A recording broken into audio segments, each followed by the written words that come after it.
Hi, mga mi. Ay, bako mo yung panyo. Kylie, wag mo naman takpan. Ano niya? Ito nagsara. Hi mga mi! Kamusta?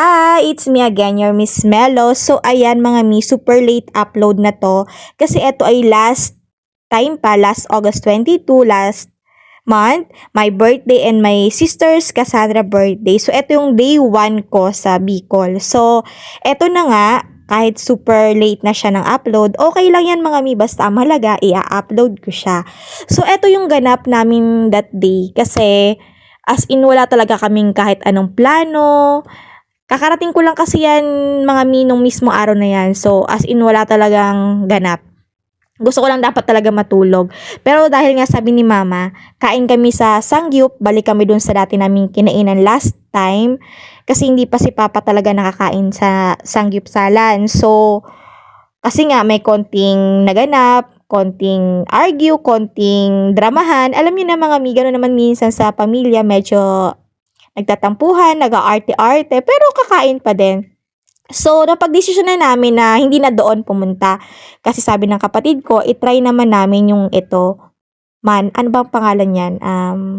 Basta ilalagay ko na lang kung saan kami kumain. Kasi nakalimutan ko mga mi, hindi ko na siya mabalikan. So, ayan na nga, oh my God, kumukulog mga mi ngayong oras na to na ako'y nag-voice over. So, dyan kami kumain. So, syempre kami, dahil love namin ang Korean food, okay lang siya sa amin. It's normal na ganyan ang makikita mo. May noodles. Tawa pa ako ng tawa. Hala, yung noodles nila, bakit parang Lucky Me noodles lang siya? Super ordinary. Pero, carry lang mga mi. So, si Papa, syempre, dahil hindi nga siya fan ng mga ganyang food, syempre, hindi niya na-enjoy. Alam niyo naman mga mi, ang Korean food, it's matamis or medyo matabang. Pero sa amin, syempre, sakto yan kasi nga, normal na namin yan na food. Normal na food, araw-araw. Hindi. Nagiging namin siya kasi sobrang love namin ng Korean, o 'di ba? Sobrang gusto namin ng oppa. Kaya we love Korean food. Pero okay lang din naman, nabusog kami. Masarap yung pagkain nila diyan mga mi. Medyo mura lang. Nabudol nga ako diyan ng kapatid ko kasi sabi niya mura lang daw yung gagastusin namin. Pero syempre dahil nga hindi lang naman talaga siya pang isang bundle, need mo mag-add ng ibang food para mas masatisfy ka at matikman mo lahat. So syempre mag-a-add tayo. Okay lang naman talaga, as in mura lang siya. Para sa akin is hindi na siya bad para sa ganung price saka sa ganung lasa. It's super affordable and masarap. So ayan na nga mga mi. That time kumakain na kami. Syempre alam niyo naman sa inyong ang inyong Miss Melo, food is life but video is life first. So ayan na nga, super nagpapabebe yung anak ko diyan, sabi niya i-separate ko or ano ko yung pagkain niya. Tanggalin ko sa buto-buto ba ng chicken. So, ayan na nga mga mi.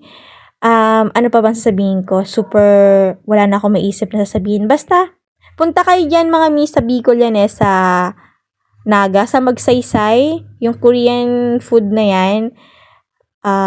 Hindi ko talaga maalala kasi anong pangalan. Basta mamaya ipopost ko yung pangalan niya kung saan kami kumain.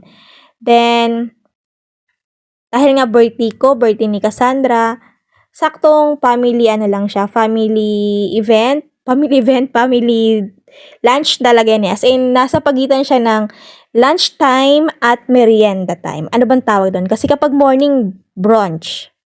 Paano kapag lunch saka merienda, o diba? Basta pinagsama-sama na namin yung kain namin na yan that day. Sobrang ako na-enjoy ko yung food.